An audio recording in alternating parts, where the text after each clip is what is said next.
স্বাগত বন্ধুরা, আজকের এই ভিডিওতে আমি একটি ডকুমেন্ট আপনাদের ফাইলতে দেখাবো। তারপর আমি আজকে যে বিষয়টা নিয়ে আলোচনা করব বা দেখানোর চেষ্টা করব সেটি আমি বলবো।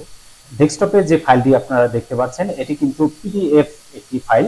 পিডিএফ এর পূর্ণরূপ হচ্ছে পোর্টেবল ডকুমেন্ট ফরম্যাট। তো পোর্টেবল ডকুমেন্ট ফরম্যাট আমরা যে ফাইলটি যে সেভ করেছি এটি কিন্তু মাইক্রোসফট ওয়ার্ডে লিখিত একটা ফাইল। অর্থাৎ এই যে আমি যদি এটা ওপেন করি, এটা কিন্তু একটা পিডিএফ ফাইল। তো এটি ওপেন হয়েছে, তো আমি কিন্তু এখানে কোনো সংশোধন করতে পারবো না।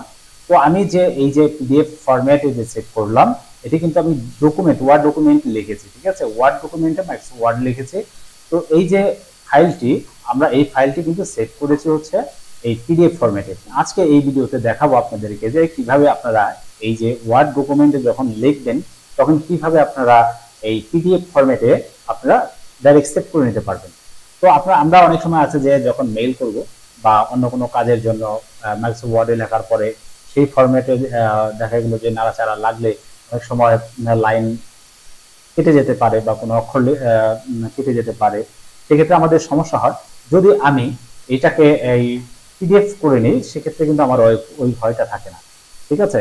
দেখা গেলো আমি একটা প্রশ্ন টাইপ করলাম, প্রশ্ন টাইপ করার পর দেখা গেলো যে কাউকে পেন ড্রাইভের মধ্যে দিয়েছি, কিন্তু যখন সে ওপেন করেছে দেখা গেছে যে কোনো ওয়ার্ড নাই, কোনো স্পেসিফিক লেগে দেখা গেলো একটা লাইন নিচে চলে আসছে, ঠিক আছে, এরকম হতে পারে। তো আপনি যদি পিডিএফ করে দেন সেক্ষেত্রে কিন্তু আপনার এই ভয়টা থাকে না।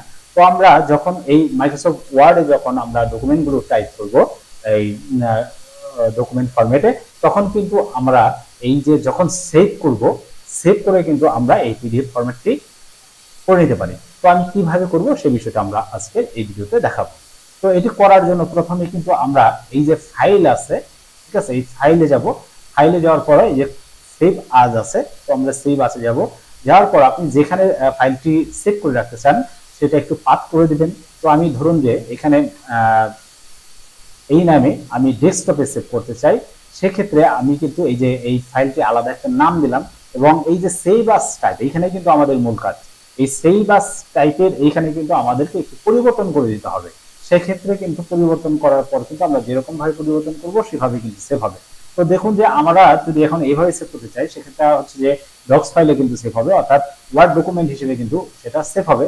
তো আমি চাচ্ছি এটা পিডিএফ আকারে সেভ করার জন্য। তো আমরা এই সেভ আস টাইপের ঘরে যদি আমরা ক্লিক করি তাহলে দেখবো যে এই যে পিডিএফ বা পুনরূপ হচ্ছে যে যার পুনরূপ হচ্ছে যে পোর্টেবল ডকুমেন্ট ফরম্যাট, এইখানে আমরা যদি ক্লিক করি সেক্ষেত্রে কিন্তু আমাদের এই যে বাংলাদেশ পিডিএফ নামে যে আমি ফাইলটি সেভ করতে চাচ্ছি এটা কিন্তু পিডিএফ আকারে সেভ হয়ে যাবে। তো আমি এই সেভ বাটনে ক্লিক করব। ক্লিক করার পর দেখুন যে এটা অটোমেটিক ভাবে কিন্তু সেভ হয়ে যাচ্ছে। তো এটা একটা খুবই সহজ একটা প্রক্রিয়া। তো এটা অনেক বড় কিছু নয়।